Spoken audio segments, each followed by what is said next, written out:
Alors dans cette vidéo, on va comparer le mode survie avec le mode création. Est-ce qu'actuellement dans votre vie, vous avez l'impression que les choses viennent naturellement à vous, que vous êtes au bon endroit au bon moment, que vous avez les bonnes synchronicités, les bonnes choses, les bonnes opportunités qui arrivent au bon moment, que vous rencontrez les bonnes relations naturellement, les personnes que vous avez besoin justement qui vont vous permettre d'avancer? Est-ce que vous avez l'impression tout simplement que la vie est assez fluide et vous avez l'impression de descendre un petit peu d'un toboggan et vous vous laissez porter par les choses? Ou est-ce que vous avez plutôt cette impression où vous avez besoin de contrôler en permanence, de manipuler certaines personnes parfois, de mentir, d'avoir le besoin de mentir, d'avoir le besoin de faire des choses un petit peu mauvaises pour arriver à vos fins? Voilà, est-ce que vous avez l'impression que vous êtes dans une situation où vous ne vous sentez pas totalement en sécurité? Voilà, ça c'est le mode survie et c'est le mode dans lequel on n'est pas disponible à la création. Parce qu'on est dans un état psychologique dans lequel notre corps est sans cesse en train de se battre en fait pour notre survie. C'est-à-dire que notre taux de cortisol par exemple va augmenter, notre rythme cardiaque va s'accélérer, notre corps va être toujours un petit peu sur le qui-vive de manière à se préparer en cas de danger. À ce moment-là, on est dans un mode urgence.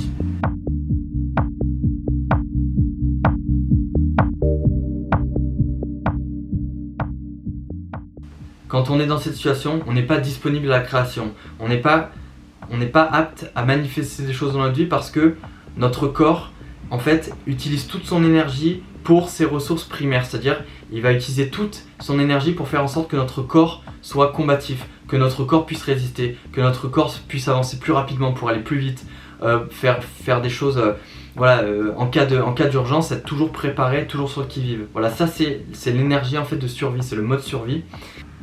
Donc ce qui est très important quand on est dans ce mode survie, c'est de prendre conscience qu'aujourd'hui, la priorité c'est pas de manifester une maison, c'est pas de rencontrer l'amour, d'avoir une meilleure opportunité dans son travail. La priorité c'est de se recentrer sur soi, c'est d'arriver à se sentir assez bien pour se sentir en sécurité en fait, de manière à retrouver un état de neutralité. Ça veut dire ne plus stresser, ne plus angoisser, ne plus avoir peur, ne plus être dans la crainte.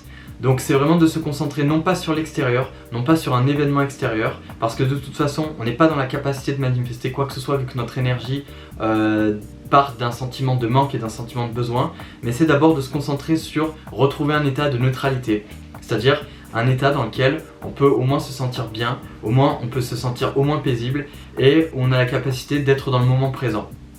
Donc même si ça prend parfois plusieurs semaines, plusieurs mois, essayez de chercher à manifester des choses, à forcer en permanence l'extérieur, ça va faire qu'empirer votre situation, ça va faire que nous stresser davantage, ça va faire que nous renvoyer encore plus face à nous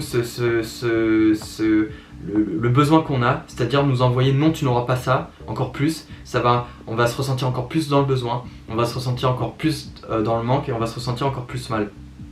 Donc c'est bien de vouloir manifester des choses, il faut le garder dans ses besoins, voilà, on peut le mettre quelque part, on peut se faire un visual board, on peut avoir une liste avec tous ses objectifs, mais simplement dans cette situation-là, il faut d'abord se concentrer sur son état de bien-être de manière à se retrouver.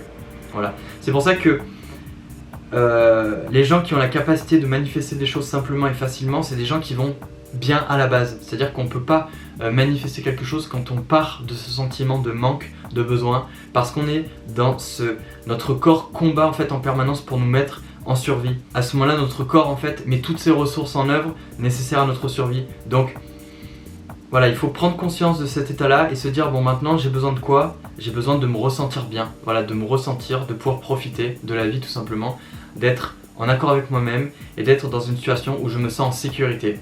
Voilà, ça c'est très très important, où je ne suis plus angoissé. Si j'ai de l'angoisse en permanence et du stress en permanence, je ne suis pas dans la bonne vibration pour manifester quoi que ce soit. À part si c'est un stress, par exemple lié à un futur entretien d'embauche, ou à une compétition, ou quelque chose qui a un enjeu derrière, ça c'est plutôt quelque chose de naturel. Mais quand on est dans une situation de stress général, il faut d'abord chercher à se soigner, de manière à se sentir bien et se retrouver. On ne pourra pas prétendre à manifester quoi que ce soit dans sa vie énergétiquement. On ne peut rien manifester à l'extérieur tant que l'intérieur n'est pas un minimum comblé. Au moins un mode dans lequel on est en sécurité. Voilà. J'ai fait cette vidéo parce que j'ai souvent des personnes très stressées et très angoissées qui me contactent.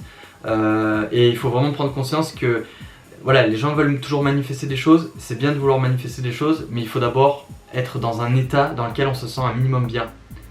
Pour faire une petite analogie très rapide, c'est un petit peu comme si aujourd'hui vous étiez à la rue et que votre corps avait besoin de se sentir en sécurité et que vous cherchiez désespérément à manifester une villa alors que la seule chose dont vous avez besoin actuellement c'est juste d'être dans un état, dans une situation dans laquelle vous êtes un minimum confortable, c'est-à-dire même un tout petit appartement ou un tout petit lieu pour vous abriter, pour pouvoir dormir et pour pouvoir manger. Et une fois que vous êtes dans cette situation-là, enfin vous pourrez prétendre avoir quelque chose de mieux. Mais il faut déjà avoir une certaine stabilité à la base. Voilà, donc avant de chercher absolument à se combler avec des choses extérieures, avec le matériel, arriver déjà à être soi-même dans son environnement, dans un état de stabilité, un minimum émotionnel, dans lequel énergétiquement, physiquement, vous vous sentez en sécurité. Voilà, et à ce moment-là, par la suite, vous allez pouvoir rentrer dans ce mode créatif qui va vous permettre de vous recentrer un petit peu plus sur vous et votre instinct vous enverra les idées, les opportunités, les choses pour manifester enfin peut-être cette plus grande maison ou ce travail ou cette relation. Merci encore à tous pour avoir visionné cette vidéo et je vous retrouve dans une prochaine vidéo.